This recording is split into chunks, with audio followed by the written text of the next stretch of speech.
Growing up as a kid in the late 90s, early 2000s was awesome. You had Samurai Jack, Ed and Eddie, Pokemon, Digimon, Dragon Ball Z, and lots of other very cool shows that came out on Cartoon Network and Toonami around those time slots.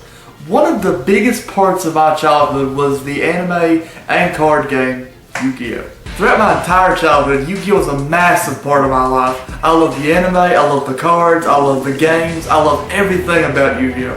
And one of the most interesting things I always found about Yu-Gi-Oh! Was how people talked about it. People didn't talk about Yu-Gi-Oh! As a card game when I was a kid. People like in my third and fourth grade classes, they talked about it like it was a way of life.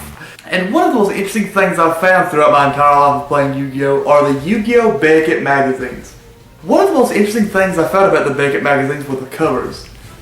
This is the, I'm going to show a picture right now, but this is the Crystal Beast cover. And I just found the artwork, like, if you ever want to see a very realistic version of the Crystal Beast, then there you go. Sapphire Pegasus will give you nightmares, but yeah.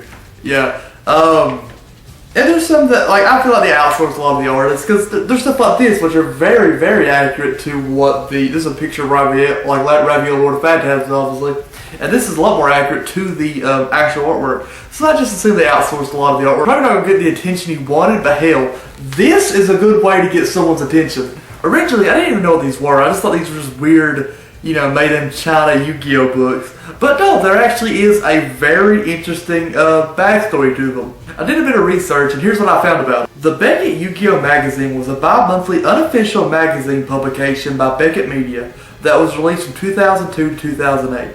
The magazine contained anime-related information and news, as well as pack releases, tournament-winning decks, as well as video games and even toys. This magazine was significant for being solely focused on the Yu-Gi-Oh! Franchise.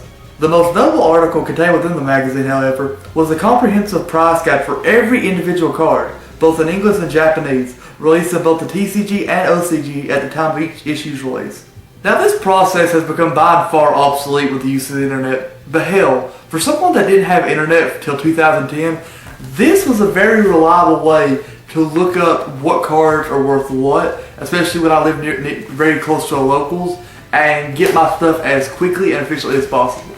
Just looking through the book itself, you can find such sections as the Deck Doctor, which is basically one of the writers of the book giving a random person, in this case they're trying to make an insect deck, and giving them more competitive, pseudo-professional help in order to improve their deck. I mean, yes, it's very rudimentary, but I mean, just the fact that so many people are willing to send in their decks just to get their entire deck looked at, very in depth. Honestly, this is a multitude of pages. I believe it's 3. Yeah, it is 3 pages. And they even have like your own Yu-Gi-Oh! Archetypes. Again, rudimentary, of course, but this is like the precursor to stuff like the Yu-Gi-Oh! Card Maker .net and stuff like that, like where people can make their own archetypes. I mean, they're very ahead on the curve on this. Yeah, this came out before Forces of Breaker, which, if you guys don't know, that was when the Volcanic came out, and Sapphire Pegasus, Volcanic Rocket, a lot of cool stuff. And here's like the main article where the Crystal Beasts show themselves off. I think they give a general deck. Let's see. 3 Sapphire Pegasus, 3 Amber Mammoths, 3 Topaz Tigers, 2 Amethyst Cats, 2 Emerald Turtles, 2 Rude Carbuncle, 3 Rescue Cats, Ancient City Rammer Ruins, 1 Terraforming, Lightning Vortex, Card Destruction. Again, very, very, very rudimentary. Very old, very old. Big City, this is when Big City was a deck. Very cool. Michael Lucas seems to be the main writer of a lot of these. Here's just a little bit of an excerpt. Elemental Heroes have gotten a lot of hate since they've been released. Oh, they're not good, you'll never win a tournament with them, they're worthless. Well, players who say that are half right. So, I mean, you can really just tell how old this truly is. This is the one that I grew up with mainly. I got the Raviel one later, but the Crystal Beast one is the one I had for a long time. I always was confused because when it talked about, there was a part where it talked about the anime itself. So I can find it. And it referenced the Crystal Beast as, like it had Rainbow Dragon as the ultimate god Rainbow Dragon, which was its name, yes, but it was its name, sorta, but not really, because its name got switched. Here's just some general fan art. I mean, these are cool. And this actually was also around the time when the Yu-Gi-Oh! Anime was coming to a close in the last couple episodes. Oh, here you go. This is when it talks about the anime characters. It has Cloudians, Jesse's deck, where it has Jim. Oh yeah, this, because you can actually tell, like, I don't know if I can really show this off very well, but it actually references them as Gym Beasts, which are not the American name. It also has Ultimate Gym God Rainbow Dragon. And then also has Jim Crocodile Cook, who did not get any of this stuff released besides Fossil Dino, which I wish they released the rest of them, but can't have it all. Oh, and here's what I was looking. Here's the part that most people like. I believe it's every single card. It's not very, very close. Every single card released in the OCG/TCG prices. It's like Amazon. It's like this is like an ancient form of like TCG player. It's awesome. Going on with the second book, which I do believe it also has some very interesting stuff in it. This is just we're going to go over this a little bit faster since you generally got the idea of what the Beckett books were about. It's just talking about the deck list of a Raviel deck with 2 Raviel, 2 Dark Necrophera, 3 Giant Germs, 3 Slate Warriors, blah blah blah. It actually does. I mean, again, it does seem, for that time, it does seem rather good. Oh, here's a cool one. Well, I wish they still release these just for this fact alone. They have a Yu-Gi-Oh! TCG event calendar. That is cool. That is very, very cool, because that way you can actually keep it up with and have like a something physical to like hold to keep up on it.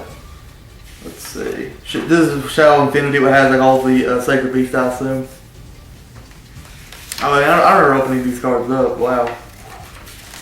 It takes me back. Let's see. Here's an interesting thing.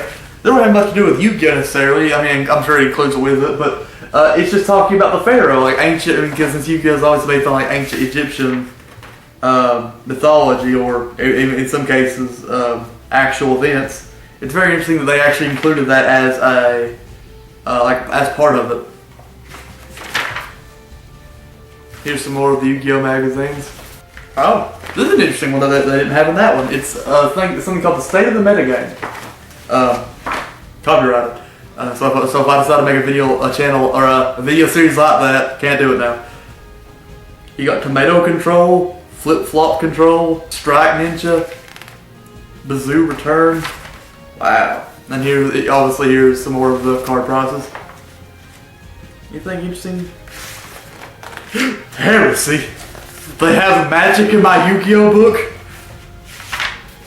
String them up as witches. Okay. So what happened to the Yu-Gi-Oh! Beckett books? Well, basically just happened to everything with Yu-Gi-Oh! When it came to the big craze. It just kind of fizzled out. The last Beckett book was released in August 2008. It came to a very nice conclusion. I don't have the book physical with me. I'll put a picture up right now. It's a really cool artwork of them. And then that was basically it. It just finished out. It had a very good run. Honestly, I would like for them to remake the Yu-Gi-Oh! Beckett books.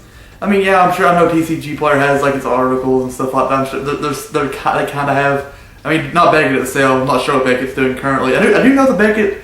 I'll put a picture up. I do know the Beckett website's still active, though. It does though that they ended the books, but.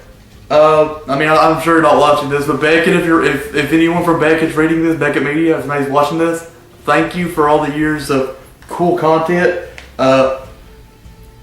It's the artworks we need to fix. That's kind of weird, but overall, very, very cool stuff. I hope you guys enjoyed this video. I just want to talk something about my childhood because I don't really get to talk to you guys really directly that much when I do my videos.